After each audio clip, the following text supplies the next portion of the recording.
Hi, this is Carl, and I'm here with Kendra Lee, who's president of KLA Group. How are you today? I am doing fabulously, Carl. Thank you for having me. Well, fabulous is awesome. So, Kendra is somebody that I run into from time to time, mostly at the SMB Tech Fest, and she gives great tips on sales and so forth. And we had her on, I don't know, 3 months ago.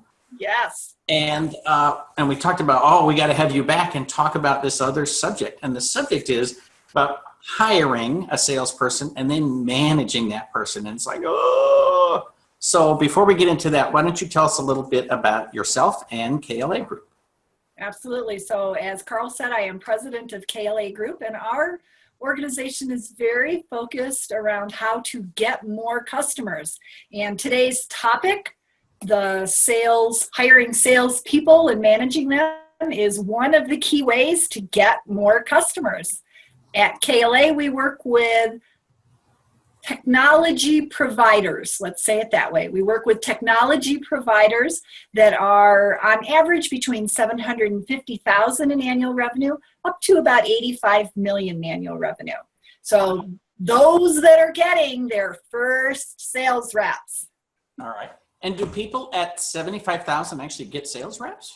Absolutely. You know what? It's interesting because people always say, wow, that's a really broad range to work with. But at 750,000, they're trying to figure out, what do I have to have in place so I can get my first rep? And usually what they say is, I don't like to sell. And then up at 85 million, they have the challenge where they're putting that layer of management in place and perhaps getting better reps than they had before. So similar issues approached for different reasons. Right. So we sort of talked about before this started, and we're gonna cover, finding a hunter versus a farmer. Yes. And managing that person for the first year. So let's start with, I guess, the budget, especially at the low end. How do you get the money to have somebody when obviously salespeople want to earn a bunch of money, right? And you're going to pay them out of the profits, not out of, you don't want to give them all the profit. Correct. So how do you, supplement them, I guess, and pay for them as they're learning to sell for you? Right. And the challenge when you're hiring a new rep is it's going to take you about a year to a year and a half to get them to where they're selling more consistently. And they should be selling very consistently at 2 years. And so you can sit there and say, yeah, exactly. Oh my gosh, how am I going to fund them for that long? Well, the reality is they'll be selling along the way. They just won't be selling those 2 new managed services deals per month that you would really like to see from them until about that year, 18 months, some of them 2 years. So you're funding them by having them sell along the way. It's just what you're really looking for is them to cover their costs plus some. Okay. And when you get into year 2, that's where you're really looking for them to contribute. So how soon should I expect them to actually cover their costs? This is where it's very dependent on what your solution is. If you have, and what your sales cycle is. So your solution and your sales cycle go hand in hand. If you have a longer sales cycle, your target market is bigger, and say you're selling to school systems, that's going to take them probably a year before you're really seeing them sell very much, right? Because they've got a longer sales cycle, it's more complex, a lot more people that they have to talk to. If they're selling to small business owners, let's say companies with 20 to 40 users, that's a faster sale. If they are selling an assessment first and then the managed services, the assessment is, of course, a faster sale because there's no commitment after the assessment. If they're selling additional product, then that's a faster sale. With managed services, they have to uncover the opportunity and then work it to the point where a client is ready to move from whoever they're with today over to you. So lots of different factors come into play, but I would want to start seeing them selling something at 3 months. Right. All right. Well, it's interesting because my bias is always that I think that most of the salespeople I personally have hired and worked with, mm-hmm. it's probably too harsh to say that they're lazy, but they need massive management, right? Because they start out by saying, oh, I don't have any leads. And then they say the leads are bad. And then they say nobody wants to buy. And then they say this isn't a good solution. And we have to revamp that. And then I need to redo the marketing materials. And while I'm doing marketing materials, I'm not selling anything. And now my funnel's empty again. And now we don't have any leads. And it's like, oh my God. So how do you take people like me and walk me through successfully managing these people? So to me, there are a couple different things that you just said. One is the discipline of the salesperson to do the job. Another is the discipline of the manager to hold them accountable for the job. And another is not getting pulled away and distracted by their need for more leads, marketing materials, all those things. We don't want to dilute their position from sales rep into marketing. So I always tell people, do not have your hunter do marketing. Marketing is more fun. They'll spend all their time doing that. Exactly. So don't let them update your website, create new marketing materials, write an email campaign. We don't want them doing that. Okay. So you draw a line between marketing and sales, and you make sure they're focused on sales. They're focused on sales, and they're going out and they're looking for new opportunities, and you are holding them accountable to that. So when we're working with clients and they're hiring for the first time, we actually work with them to put performance expectations in place for the first 30 days, 60 days, 90 days, 120. So you can see the pattern. It's every single month for the first 4 months, and then it's to every quarter for the rest of the year. And then in their second year, it's what do we expect at the beginning and what do we expect at 6 months and then 24 months. So you want to have those performance expectations in place because then you as a manager know what they should be doing, and they as a rep know what they should be doing. Right. And you're now able to hold accountable to that. Performance expectations. So put those in place first. All right. Okay, help you?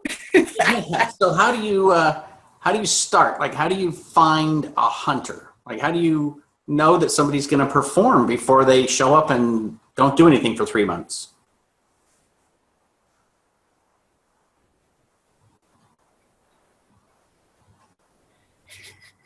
It's okay. Make a mental note that we want to come back to that. What we want to do when we're hiring is to look specifically at how they're going to go get leads. A lot of people want to hire somebody who has that book of business, or they have the old-fashioned Rolodex. Right. That really isn't effective. If you think about selling technology services, how many business owners, or if you're selling to larger companies, IT managers, are going to just switch everything they're doing because you're on to a new company? They're not going to. So you want to understand, how do they approach uncovering new customers? That's the first thing you want to hear. And you want to know their entire strategy that they're going to take. And then you want proof that they have done that before, not that they just read a great book yesterday. Right. So how do you uncover that? Like what questions would you ask? Point blank, I ask them to describe how they find new prospects. Okay. I mean, does that mean they can describe it. Tell me, where do you go to get leads? All right. Does that mean that they have to have experience in IT? Selling IT? I don't think they necessarily do, although we have a lot of clients that we work with that are much more comfortable if they have that experience. They do have to have an aptitude. So I can give you a great example.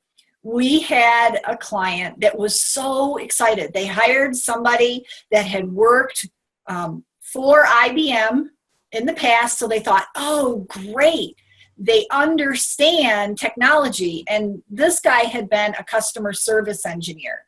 So you're thinking, cool, understands technology. He's worked on the equipment. Now, how we got to he could sell, I'm not sure.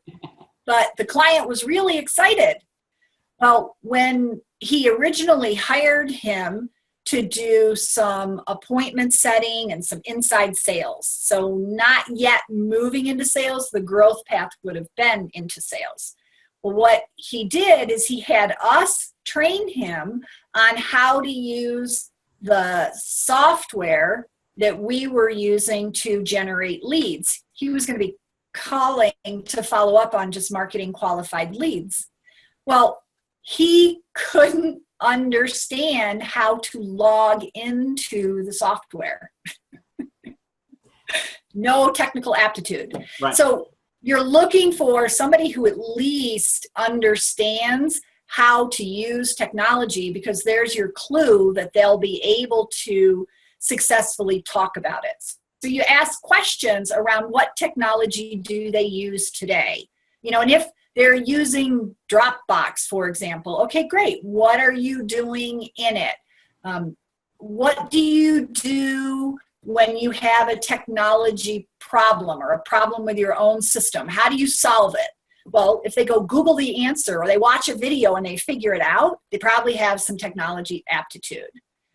What systems have they worked on in previous jobs? If they worked in a complex CRM, like they worked in Salesforce, then they probably understand how technology works versus if they said they kept everything on paper or in an Excel spreadsheet. Right.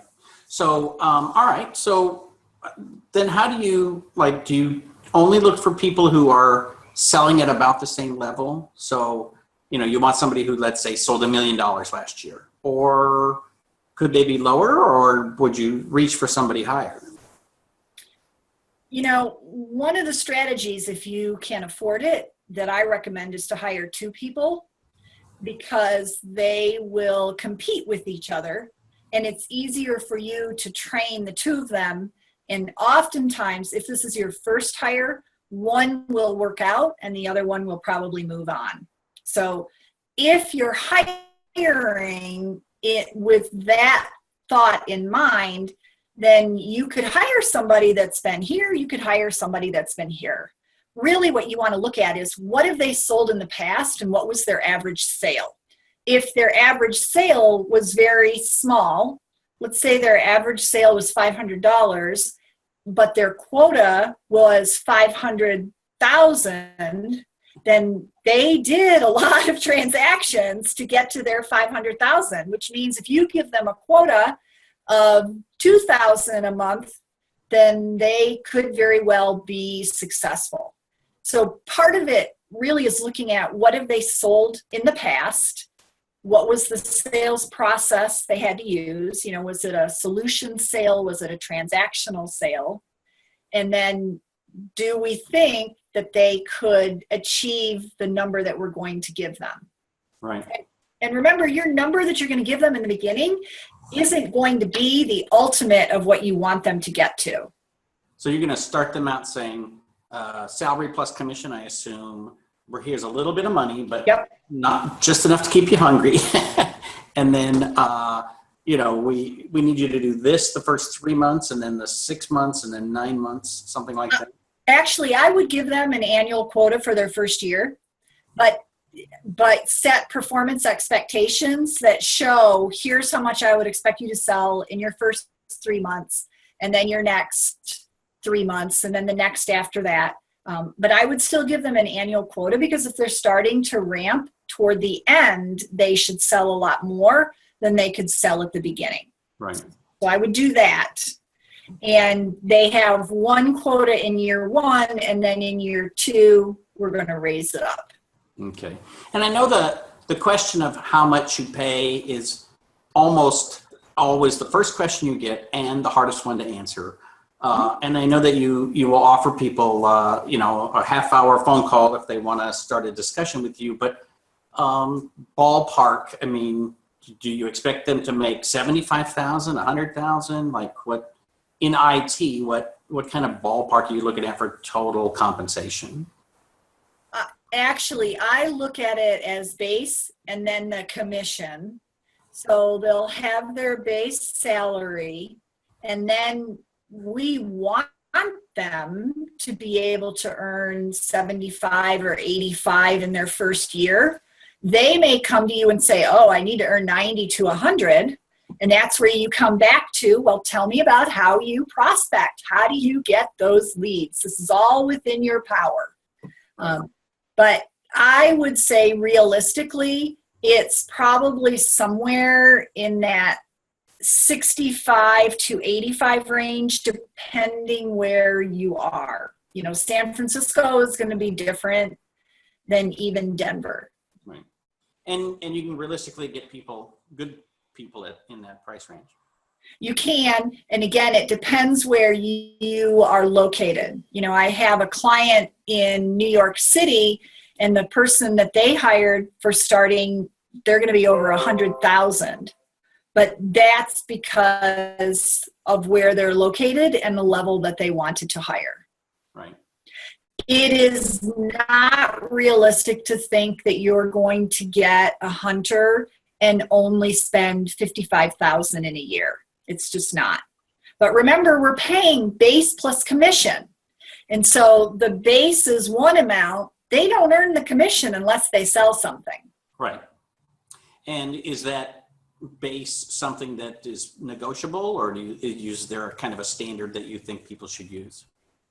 This is where I really look at the area and we see what they're paying. We have some regions in the US that we work with where the base can be 45 to 50. And then we have others where the base needs to be around 65. And so that's where you're looking at your area and how competitive it is. In the less competitive areas, then you can pay less. And when I say competitive, what I mean is all the other people competing for sales reps. Right. Not necessarily IT positions, but sales jobs. Correct. So, all right. And one of the things is the average size of the sale. So if I mostly sell to 10 user shops, and they're coming in at let's say 1,500 a month, is that like a red flag for you, or is it just a matter of, hey, you just got to sell more to make that happen? Yeah, no, that's not a red flag for me at all. We have a lot of managed service providers that are selling on average that 1,500, maybe up to 2,000, because that's your average, but you'll have some that are bigger. And a lot of managed service providers are trying to raise that bar from that 1,500. What you're giving to your rep is a revenue quota or a margin quota, not a number of new accounts per month. I mean, we say on average it's 2 accounts per month, but usually it's 2 accounts at 2,000 per month. Right. Right. Yeah. But so it seems to me, I guess if you're looking to raise the bar to a minimum of 15 users or 20 users, One way to do that is to get somebody who's paid on commission and say, all right, they're just naturally going to want to go sell a 20 user account instead of a 10 user account, assuming they're about the same amount of labor.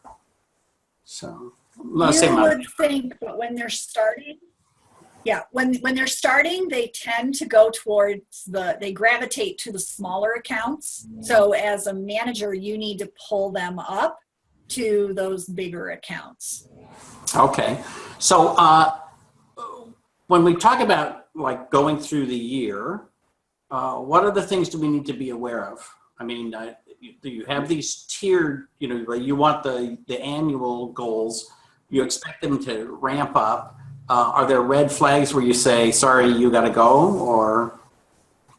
There are a couple of things that I would share as you go through the year. One recommendation I have is if you sell more than one offering, let's say you have your managed services, and you could have different tiers of that, but then maybe you have something else that you are selling as well. Maybe you sell phone systems.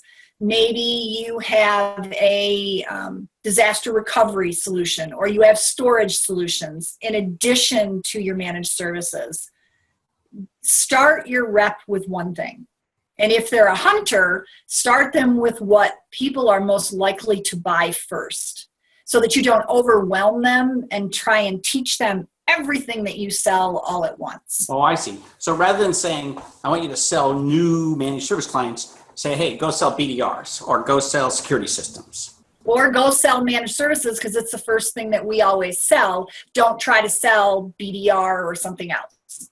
Yeah. Okay. So pick pick a thing to get them started, and then over time throughout the year, add in the other solutions so that by the 9th month, they're getting all of them. Right. The more complex your solution, the more I would let them get the other things under their belt before I give them that complex solution. Right. So that's a thought. Now, you had asked me about red flags along the way. If they're not doing the activities, then that's a red flag. Any rep, I like to say, any rep, even if they're not that great, they're a C level. If they are making the calls and they are sending prospecting emails and they're on top of it and they don't let up, they will close appointments. They will close business. So this thought that you've got to get the very best that's out there, you don't. To have a really solid A- or B player is perfectly fine if they are continuing to do all the activities. So the red flag is watching to see, are they making the number of calls that you think they should make? Are they presenting the number of proposals that they should? So are they doing all those activities that will ultimately lead to a sale? So as the manager, do I review their whole funnel once a week? Or? Yep. Yes.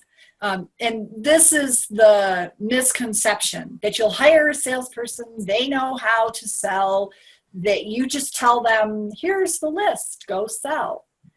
It's no different than with your operations team. They need your direction.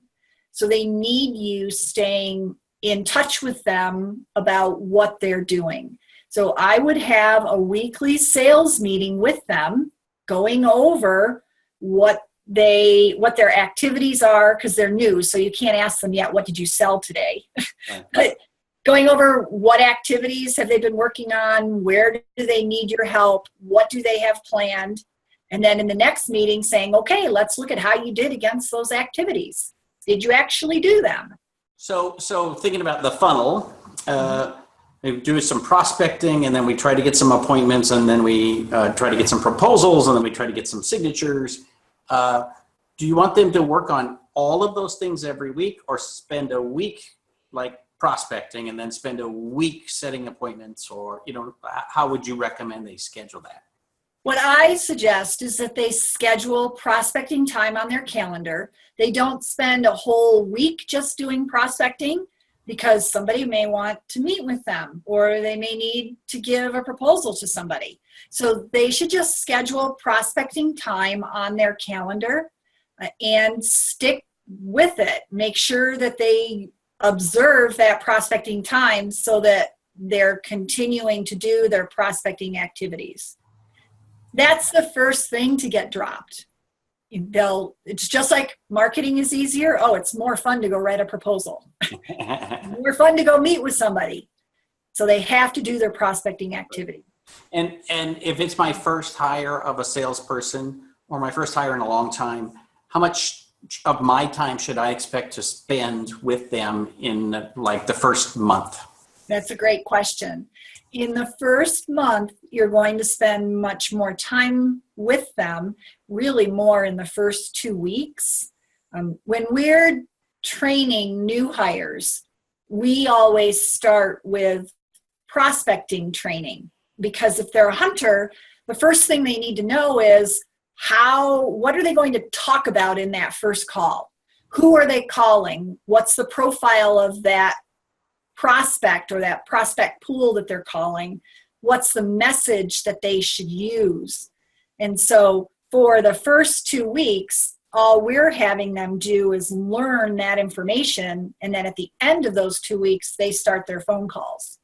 So you as a manager will have more intense time where either you are training them or you're having them trained, and then you put them on the phone. All right. Okay. And so early on, probably no different than any other new hire, you're going to have a couple of longer meetings with them and then checkpoints. Perhaps the very best sales manager that we've ever worked with, every day for the first month would have a check-in meeting with the new hire sales reps. And her meeting wasn't long. Sometimes it was only 20 minutes. Sometimes it was 45, but she was checking in with them on their progress from that day, really coaching and guiding them along. Right.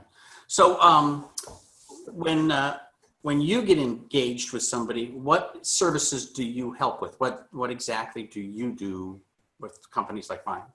Yeah. So usually when we're starting to work with a company that wants to hire, they're not certain exactly what role or how to describe that role. Like they may say, I want a hunter, but they don't know how that needs to look in a job description. So we actually will start either by reviewing your existing job description or by helping you write the job description and then define the performance expectations for that whole first year.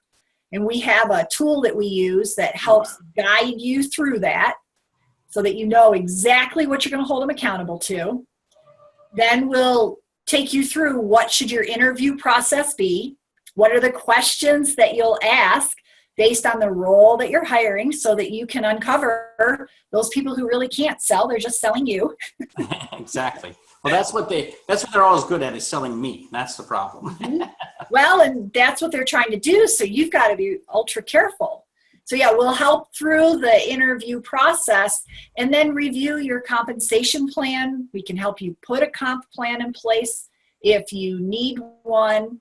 And from there, defining the onboarding plan. What are you going to do for training to get them up to speed faster? Right. Very cool. And how do you get paid? Basically, is this do you sign a 3-month deal or a 6-month deal, or what do you do?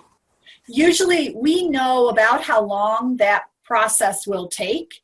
And so we look at it as a project, but then we have some clients that want to continue or they take longer. So we have a project rate. And then if they move beyond the first 2 months, which we expect that if they need to, we'll want to be available. And then we just move to a monthly engagement from there. And I should mention, we even interview candidates. Okay, good. Yeah. I love doing the interviews. They're fun. Well, the funny thing is, language is such an interesting piece of this because the clients do not understand. They don't know what a BDR is. They don't have any clue. I was asked the other day the difference between spam filtering and antivirus. I'm like, okay, wow, you've been buying this for 10 years and you don't understand the difference, right? But it's not your job. And then you've got a salesperson who you don't want them to know how to configure a BDR, but they should have some idea of how to explain it to the client who doesn't understand it. It's like, it's almost like you got to start with, here's the language you can use and here's the language you can't use. Exactly. They have to be, they have to have good business skills and at least enough aptitude in technology to not look stupid. Absolutely, yes. And that's where I'm saying they have to have that aptitude and they have to have a business acumen because they have to be able to explain why is this technology important to the business, not the features that they may have memorized from vendor training. Right. Well, believe it or not, our time is up. Oh my gosh, Carl, every time we talk, we just get started. the time just kind of flies right by. Wow. So give us your pitch and, how can folks get a hold of you and see if they want to, just get a free consultation? Absolutely. And as Carl mentioned, if you would like to talk specifically about your hiring and your situation and what you might do, I'm happy to do a free 30-minute session with you. We can talk and see, what I might recommend. And then for working together, if we should be working together on your hiring, if you know you need it right now, then definitely reach out.